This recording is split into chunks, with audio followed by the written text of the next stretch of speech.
Welcome back. گفتگو کو آگے بڑھاتے ہیں. Danial sahab, since you also a lawyer sir, اگر خان صاحب کی جماعت جو ہے یا ان کی جانب سے ایک بنی گالہ منتقلی کے حوالے سے ریکویسٹ سامنے آتی ہے, کیونکہ ان کی پارٹی آلریڈی کہہ رہی ہے کہ فیملی بھی اور پارٹی انشور یہ ضرور کرے گی کہ خان صاحب دوبارہ اڈیالہ جیل منتقل نہ ہوں ہسپتال سے, اگر آپ کے پاس یہ ریکویسٹ آتی ہے تو کیا حکومت اس کو کانٹیسٹ کرے گی یا سپورٹ کرے گی؟ اینڈ وڈ یو وانٹ کہ ان کی منتقلی جو ہے وہ پھر رہائش گاہ ہو, یا آپ چاہیں گے کہ واپس اس پورے عرصے میں جہاں پہ ٹریٹمنٹ انشور ہو جائے گا تو پھر یہ جیل واپس منتقل ہوں؟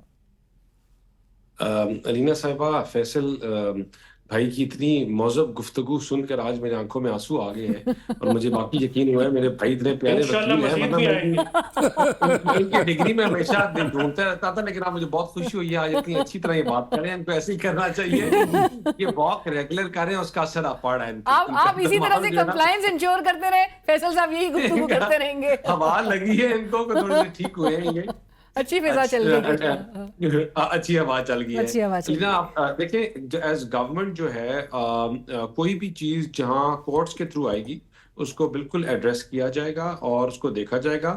وہ کہتے ہیں, ایک سینگ ہے, we will cross the bridge when we get their.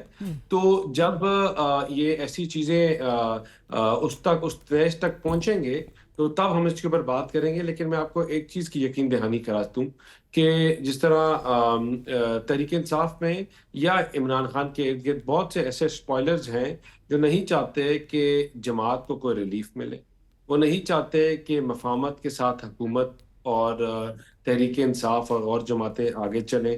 ان کی دہاڑی اور ان کی دکانداری اسی میں ہے کہ لڑائی لگی رہے. ان کی دہاڑی اور دکانداری ہے اسی میں کہ ایک جیل میں ہو اور پیچھے وہ جو کالا سفید ہے اپنی مرضی سے کرے. تو دیکھیں, جب سینٹی پریویل کرتی ہے تو راستے نکلتے ہیں. ہم کسی ایک دوسرے کے دشمن نہیں ہیں, ہم پولیٹیکل ورکرز ہیں. یہ ہم تینوں جو بیٹھے ہیں ایک سٹرگل کے تھرو آئے ہیں, اور کہ محنت کا ایک پروسیس ہے جس کو ہم لوگوں نے طے کر یہاں پہنچے ہیں.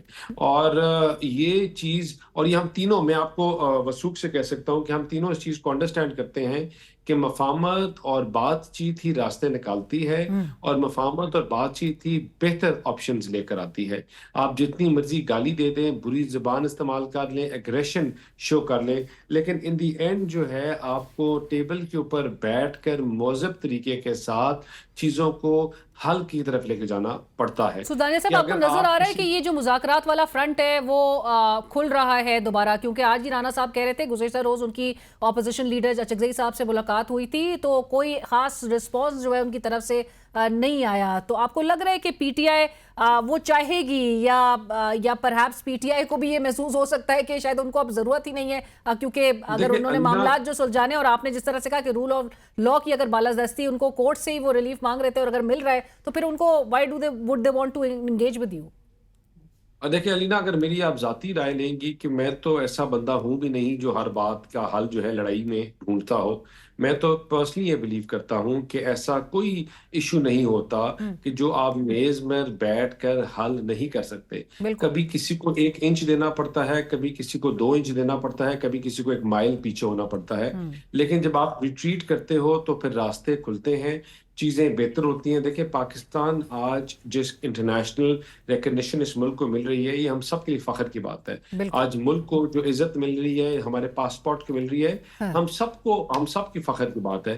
تو why not all of us capitalize on it for some small moment, keep our differences aside and talk about the country, the well-being of the people, اور ہم سارے اکٹھے مل کر جو مسائل اور مسئلے ہیں ان کا کوئی حل نکال. بالکل صحیح ہے. اب مروت صاحب یہ ضرور کوئکلی بتائیے گا کہ پاکستان اور اپنے چونکہ سیاسی آپ کا جو تجزیہ ہے اور جو معلومات کی روشنی میں ہمیں ذرا بتائیے گا کہ پی ٹی آئی اور اسٹیبلشمنٹ کے درمیان جو دروازے ہیں, کیونکہ اب بہت چمک گئی ہیں اس حوالے سے, اب ایک تاثر بار بار آج کے اس فیصلے کو, اور کچھ چند روز سے یہ بھی ہم دیکھ رہے تھے کہ عمران خان صاحب کو ایکویٹ کیا جا رہا ہے میاں صاحب کے اس 2019 کے فیصلے سے.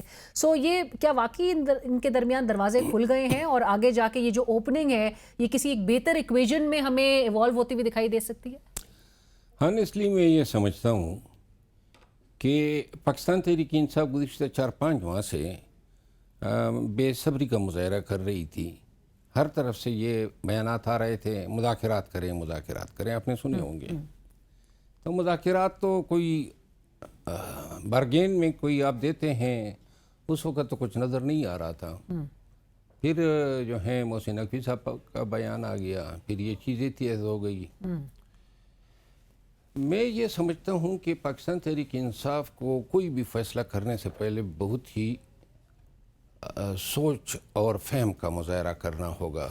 اور آپ نے تو ہمیشہ ڈاؤٹ کا اظہار کیا ہے موجودہ پی ٹی آئی کی لیڈرشپ میں سوچ اور فہم کے ہونے کے حوالے سے. نہیں، لیکن اب تو خان صاحب بھی ہوں گے نا، اچھا، باہر آ چکے ہوں گے جی، فہم و فراست کے لیے. انہی کے وہ ہی will be calling the shots. تو اس میں دیکھیں پاکستان تحریک انصاف کو جو 2024 کے الیکشن سے لے کر آج تک جو ہمارے نیریٹیوز تھے اور جو خود کچھ انہوں نے بھی بنا دیے، بیرسٹر صاحب کی حکومت نے بھی ہمیں تقویت دی، ہمیں ذرا تھوڑا سا معراج پہ پہنچانے دیا. اور اس کی بنیادی وجہ یہی تھی کہ وہ سیاست کا جو طرز ہے پی ٹی آئی کا، اسی نے جو ہے یہ ایک مقبول پارٹی بھی بنا دی اور خان جو ہیں وہ مقبول ترین لیڈر بن گئے. ٹھیک، لیکن یہ چیزیں جو آج ہم نے حاصل کرنی ہے یا ہم دیکھ رہے ہیں، یہ اس سے بدرجہ بہتر ہمیں 2-2.5 سال پہلے مل رہی تھی اور بڑے انریبل طریقے سے. تو اس وقت ہم نے فہم کا مظاہرہ کیوں نہیں کیا؟ نمبر 1. نمبر 2 بات یہ ہے کہ اگر بالفرض الٹیمیٹلی 28ویں آئینی ترمیم آ جاتی ہے اور تمام پولیٹیکل پارٹیز جو ہیں، ویسے تو میں دل سے یہ چاہتا ہوں کہ کوئی قومی حکومت بنے اور یہ تمام جو ہیں پاکستان کا سوچیں. لیکن اگر بات اسی پہ ہوتی ہے کہ نظام آنے والے الیکشن تک یہی چلے گا اور آنے والے الیکشن کے بعد جو ہے نئے ترامیم پہ عمل درآمد ہوگا، تو سوال یہ ہے کہ یہ جو کنڈکٹ ہوگا پاکستان تحریک انصاف کا، یہ ووٹر کے ذہنوں پہ کیسے پڑے گا؟ ایسا نہ ہونا کہ یہ اتنی ساری صعوبتیں برداشت کرنے کے بعد نتیجہ یہ نکلے کہ وہ نہ وصال صنم نہ یار ملا، نہ وصال صنم نہ، تو یہ نہ ہو کہ اس کی بہت باری اس کی قیمت ادا کرنی پڑے. پاکستان تحریک انصاف اور عمران صاحب کے 3 سال کے اس پورے موقف کے حوالے سے جو ہم نے دیکھا، ان کو وہ ڈٹے رہے اپنے ایک موقف پہ. Faisal sahab, how would you respond to this? Marwat sahab کہہ رہے ہیں الیکشن میں بھی جو کچھ اگر، اور آپ بھی جس طرح کہے تھے، نئے نظام کی جو ایکو ہے، نئے صوبے اور یہ سب کچھ اگر ہوتا ہے، نیشنل گورنمنٹ بھی 1-1.5 سال کے لیے جس کی بڑی بازگشت ہے، یہ سب ہو جاتا ہے، تو P T I do you think اگلے الیکشنز میں it will pay the cost?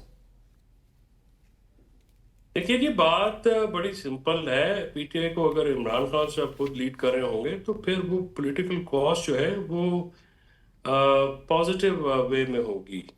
اور یہ نہیں، دیکھیں ایک بات تو بالکل، کیونکہ پہلے یہ کویٹ کیا جا رہا ہے نا 2019 کے میاں صاحب کے اس عدالتی ریلیف سے. ابھی آلریڈی آپ سن رہے ہیں، خود آپ دیکھ بھی رہے ہیں سوشل میڈیا پہ جو تبصرے ہو رہے ہیں.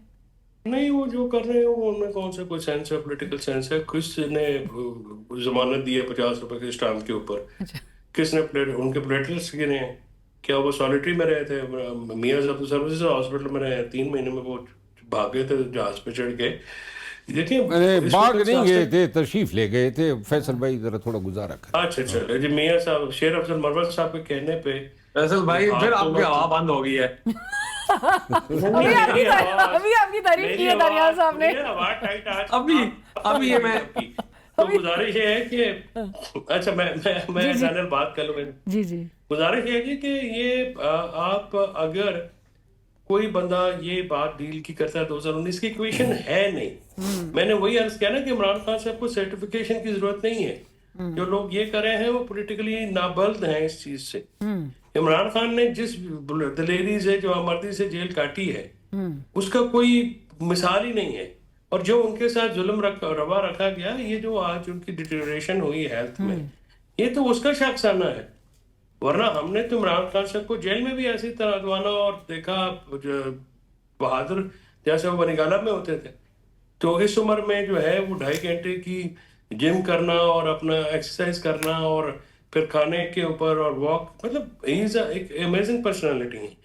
دیکھیں اس وقت ہم اس کو زوم آؤٹ کر کے دیکھیں نا، پاکستان کو کس چیز کی ضرورت ہے؟ پاکستان کو پولیٹیکل سٹیبلٹی کی ضرورت ہے. ہمارے ورکرز اندر ہیں، ہمارے ورکرز جو ہیں وہ 35,000 کے قریب ورکرز جو ہیں وہ فوجداری مقدمات میں ملوث کیے گئے ہیں، جو جھوٹے مقدمات میں. جی 9 مئی میں اگر کچھ لوگ تھے تو ان کو ابھی تک سزا ہو جانی چاہیے تھی. ہر بندے کو بیچ میں ڈال کے پولیٹیسائز کر دیا گیا ہے.